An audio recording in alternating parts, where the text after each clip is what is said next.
You've tuned in to the Top 10 Gardener with garden expert Ken Lain. Join him daily as he answers timely garden questions that are sure to make a difference in your gardens.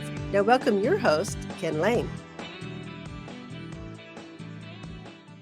And we're back in the studio with Lisa Waters Lane. She comes and just shares her garden insight, garden knowledge, garden expertise, a lifetime of gardening.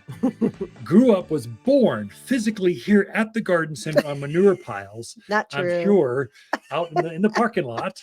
I was born in a hospital. Prescott Hospital. But like hour two was brought to the garden center, worked in the family business.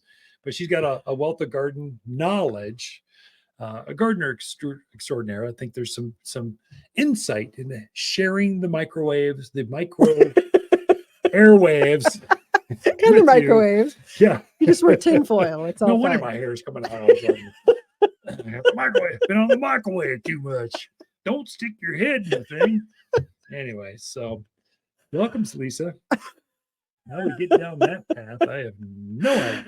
Thank you. Good to be here. Can I share one thing with listeners? You may. So this is where it's really valuable for those that are tuned in video wise, but for you folks on the audio, this is an award we just got. We just got the best of the best garden centers, Waters Garden Center. We belong to a garden center group. There's 150 of us or so throughout the country and Canada. And your peers just acknowledge that you are the best. And we're a little place in Arizona, Prescott, Arizona, competing against Detroit and Southern California and Kansas and Florida, Calgary, British Columbia, garden center all over. And we just got the best of the best for 2023. This is our award. Yay. So they give us a big old plaque. I mean, they give us this huge, like pecan dark plaque. And how do you get this thing home when you've been traveling? This was in Cincinnati, Ohio. We all met. We all get together once a year, and we tour each other's garden centers. And then we it's a co-op, so we get together, we pool our resources, and then we hire the best consultants in the country for our industry. HR, marketing, facilities, leadership, that kind of stuff. We have them speak to us, and then we compare notes and. You have a glass of wine or beer or watch a sunset with your peers, you gain insight that way. You bring back those things and you try to implement those here in your own. And you have a resource, a network that you can call folks and go, hey, how are you doing this? And so we just share openly with other garden centers. Anyway, best of the best for this year, Waters Garden Center. It's very nice. Well done, Waters Garden Center team, because it's about you, not about us. So well done. Yes. Congratulations, dear. Now, what about you? So I was going to talk about houseplants. So we've all kind of gotten a little chillier, but the weather's still been beautiful. But we start to move inside more. And we start focusing on those things inside our home a little more than those things outside our home. So houseplants, and it's been a big craze, especially since the pandemic. Right. People definitely growing more houseplants, bringing that green inside. And I've kind of done it myself. We've been big outdoor gardeners for years, but we kind of on the inside. And so I've kind of picked up a little bit on the craze and in growing more houseplants, and I've learned a lot. That it is a little bit different than outside, but some things are very similar. So a lot of people ask us, they come in, they go, well, how do you know when it's time to repot? Is it, when do I do it? It's been 20 years. Should I repot? Yes. Or, they, I had it 6 months and they're like, well, I need to pot it up. And so there's some things to learn, a little bit of a learning curve on that. So most houseplants like a little bit of a snug, I always call it a snug shoe or a pot. They don't want to have tons of room. They kind of like to feel closed in a little bit on their roots. And that's probably true for most of them. But there does come a time when you definitely need to repot some of those plants. And there's that ficus tree that's so tall that now it's top heavy, it's starting to fall over. Or a jade plant that's so wide it just flops And that's over. definitely one of the signs. If the top is so big that you're propping other things against it to keep it from falling over, it's time to repot that. So that's definitely one of your indicators. The other thing is that when the roots of the plant are actually growing through the drainage holes. Oh yeah. So if you lift up that pot and you're like, it's just bound by roots, definitely time to up that container size. The other one is if the roots are actually pushing the plant up out of the pot. So if there's more roots in there than there is soil, The plant's elevating out of the container. It's starting to lift. Probably a good idea to move that sucker along.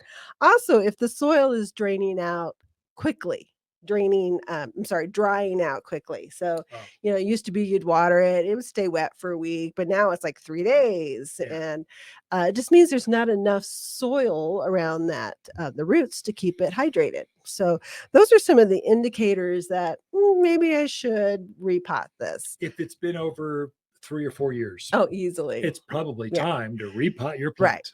And it's, I've repotted things for people where I've actually had to break the pot to get it out. It's been 3 years too long. Right. So it's a good idea to look at your plants, see how they're doing. When you're ready to repot, you want to go up to an appropriate size. You don't want to go from a 4-inch to a 12-inch. Typically you want to go up one size. Now, if that plant has been in that itty bitty container for a long time, maybe you go a little bit bigger to give it some room to stretch out. But typically it's one pot size up at a time. So if you're in a 6-inch, go to an 8-inch, 8-inch, go to a 10-inch. So it's just kind of a good rule of thumb. Also think about that pot, that plant. Is it a moisture loving plant? Is it like a Dracaena or a ZZ plant that wants to be dry? Think about the soil you're putting in with that plant. So if you have a sedum or a succulent or like a ZZ, things that just kind of like to go on that dry side, use more of a succulent soil. So they make a really good cactus mix soil, succulent soils. Sometimes if you're not quite sure, mix it with regular house or potting soil, and that way you're kind of getting the best of both worlds. I got to slow down and talk.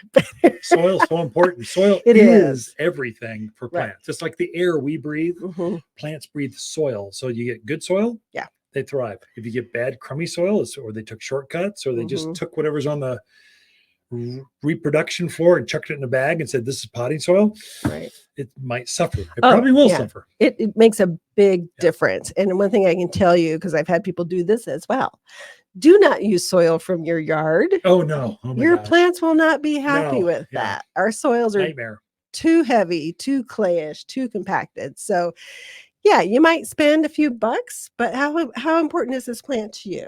And we're looking at the lifetime of the plant.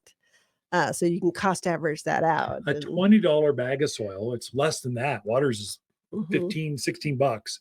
It's going to last you for 3 years. I mean, per month, that's like pennies. Yeah. Do it right the first time, and you're going to have years of enjoyment down the road. And also pick out a good pot. Yeah. We have some beautiful ceramic pots, and all of them have good drainage. That drainage hole is important, people. Yeah. And it's important when you water it, you want that water to come through that drainage hole and let it drain. That way, you're getting all those roots watered enough, and it's not going to sit there like a bathtub. Their roots aren't going to rot on there. So that's very important as well. Also, real quick, because I know I'm running out of time, they do make African violets. They make an African violet pot. Oh yeah, good point. So it's really great to plot into those because you're watering from the bottom. The water moves through the terracotta on there.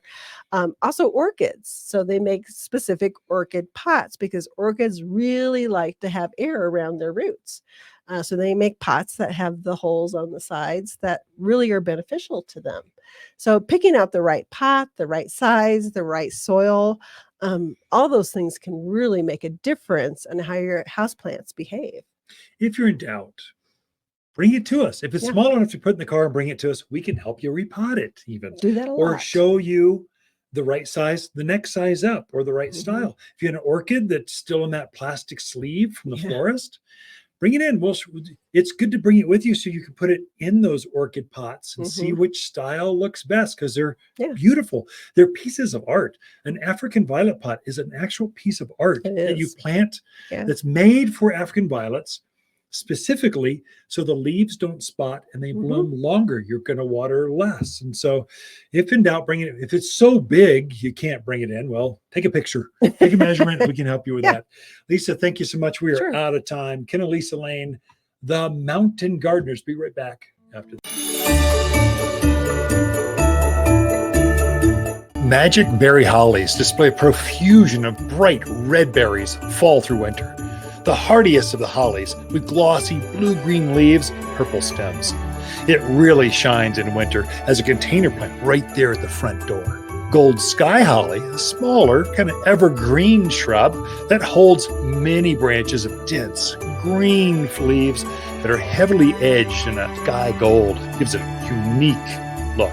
Used to brighten up the landscape as a hedge or landscape accent, gold sky brightens even the darkest of garden beds with the brightest pick-me-up. Magic berry and gold sky hollies are only available at Waters Garden Center and in very limited supply. We have 35 of each plant, and that's it. A healthy 2-gallon magic berry is just $69, and a much larger 5-gallon gold sky is $99. Plants are on their way and ready to pick up for holiday decorating or planting the week of December 9th. Secure yours today.